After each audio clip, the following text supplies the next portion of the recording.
Welcome to Hot Sauce Talks podcast, where we focus on women leadership, the secret sauce for inspiring change, and the importance of self care.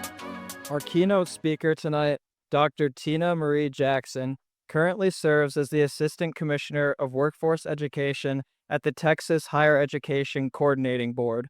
In this role, she works with all aspects of career and technical workforce initiatives and programs, including administration of the Carl D. Perkins Career and Technical Education Act, Texas Reskilling and Upskilling Education, TRUE program, and work-based learning. Jackson is responsible for working with all 54 community and technical colleges in the state of Texas. Dr. Jackson is the first African American woman to serve in this role. Dr. Jackson is from South Minneapolis and graduated from Washburn High School in 1987. She was a cheerleader and participated in track and field and theater while attending Washburn. She earned a Bachelor of Science degree and a Master's degree in Education from the University of Minnesota and a PhD in Educational Administration from the University of Texas at Austin. Dr. Jackson is married to Gary Jackson and has 2 daughters. We are thrilled to invite Dr. Jackson to speak to the class of 2026 this evening. How are you all? Well, I want to first start out by thanking Dr. Lisa Sales Adams, who is your superintendent of schools, for allowing me to come here today. I also want to thank your wonderful principal, Dr. Palmer, who will be moving on, for all the wonderful work she has done here. Give her a hand, students.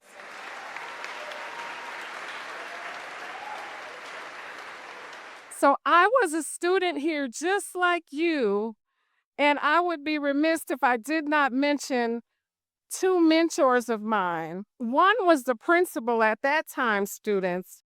His name was R.C. Johnson. And Dr. Johnson, who was a principal here, never stopped believing in us students. And that is why I stand here before you today.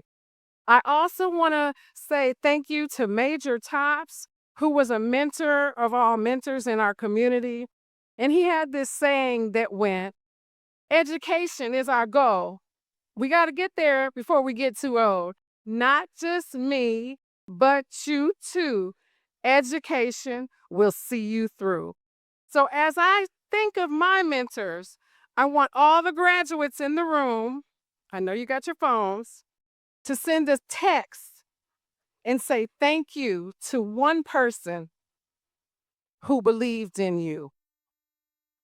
This is so important.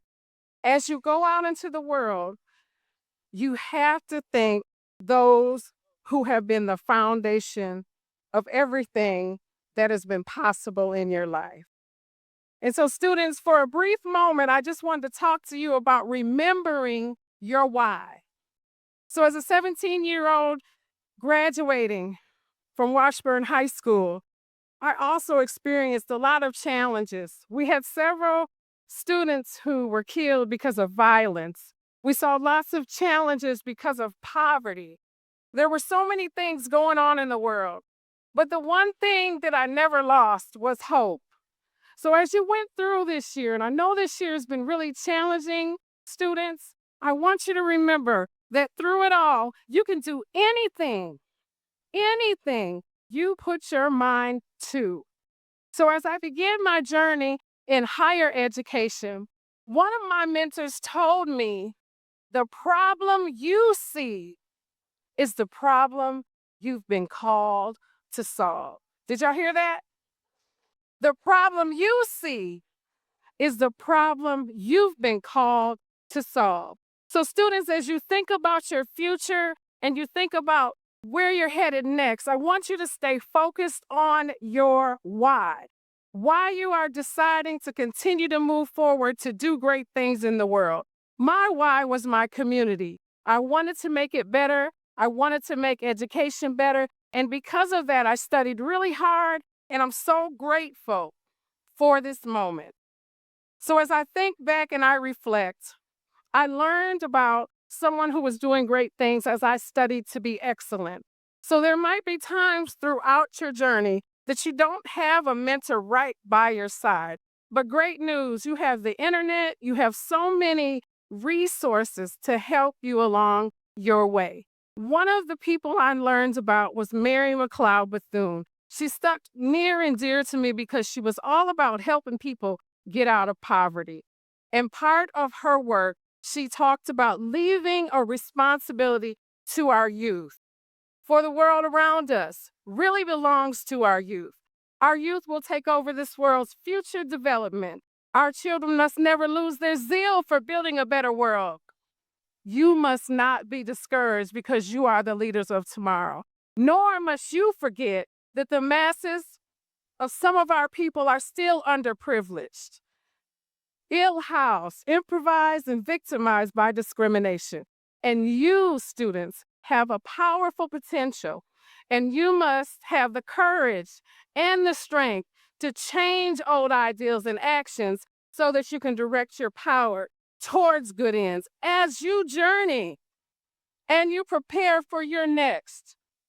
I wanted to make sure to remind you once again that the problem you see, students, is the problem you've been called to solve. So I had also learned about Mother Teresa early in my work because I always wanted to give back to the community. And so I'm going to read this for you all, and I want you to pay close attention.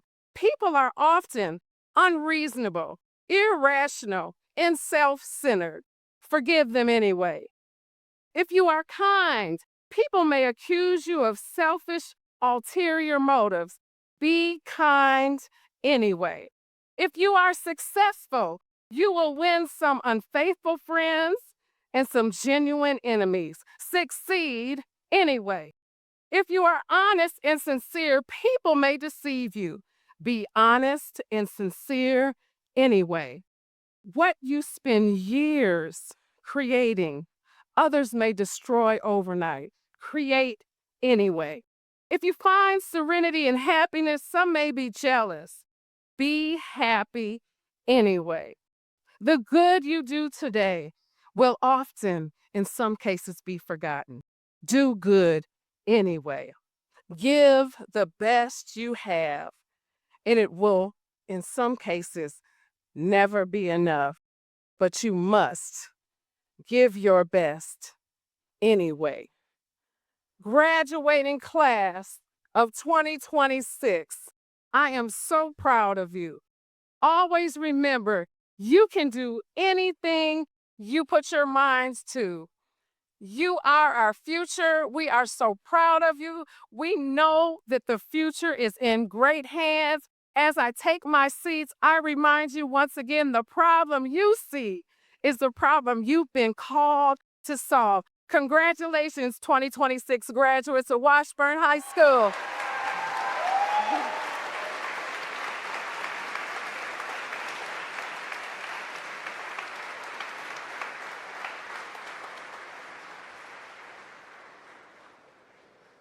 All right.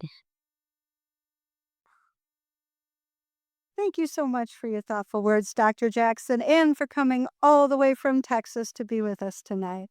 Thank you for joining us for another episode of Hot Sauce Talks. Remember to follow us on Twitter at Hot Sauce Talks P1 and on Instagram at Hot Sauce Talks Podcast. For story ideas and to contact us directly, email us at hotsaucetalkspodcast@gmail.com. Have a wonderful day.